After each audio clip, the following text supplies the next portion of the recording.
কোনো এক ঘটনায় স্বামীকে আটক করেছে পুলিশ, আর সেই স্বামীকে এক নজর দেখতে ঠিক এভাবেই বৃষ্টিতে ভিজে প্রহর গুনছে স্ত্রী। শুনতে হয়তো কোনো সিনেমার কাল্পনিক গল্প মনে হতে পারে, কিন্তু এটি এই স্বার্থের পৃথিবীর এক নির্মম এবং মহিমান্বিত বাস্তবতার ছবি। চারদিকে যখন তীব্র বৃষ্টি, সবাই যখন যে যার মতো নিরাপদে আশ্রয় নিয়েছেন, ঠিক তখনই শুধুমাত্র স্বামীকে এক নজর দেখার জন্য গারদখানার সামনে এভাবেই ভিজছেন এক নারী। স্বামীর প্রতি স্ত্রীর নিঃস্বার্থ পবিত্র ভালোবাসার দৃশ্যটি এখন ঝড়ের গতিতে ছড়িয়ে পড়েছে সামাজিক যোগাযোগ মাধ্যমে। মানুষের বিবেককে নাড়িয়ে দেয়া এই অনন্য দৃশ্যটি গাজীপুরের, যা দেখে রীতিমতো তোলপাড় চলছে নেট দুনিয়ায়। একবার ভেবে দেখুন তো, আমরা এখন কোন যুগে বসবাস করছি?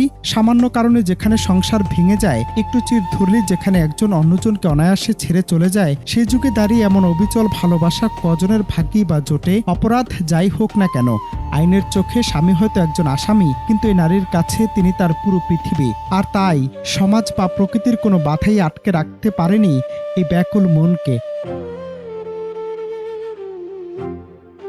কবি সাহিত্যিকরা যুগে যুগে ভালোবাসার কত শত গল্প লিখেছেন, কিন্তু গাজীপুরের এই দৃশ্য যেন এক নিমিষেই সব সংজ্ঞাকে হার মানালো। এই দৃশ্যটি প্রমাণ করে সত্যিকারে ভালোবাসা কোনো শর্ত মানে না কোনো পরিস্থিতি। তাই তো সামাজিক মাধ্যমে অনেকেই বলছেন, সব নারী কখনো এক হতে পারে না।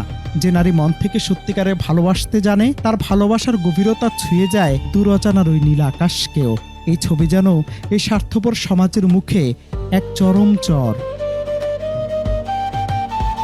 আইনের নিয়মে হয়তো স্বামী তার শাস্তি পাবেন, কিন্তু স্ত্রীর নীরব উপস্থিতি ও প্রহর গোনা যেন এক বিশাল মানসিক শক্তি।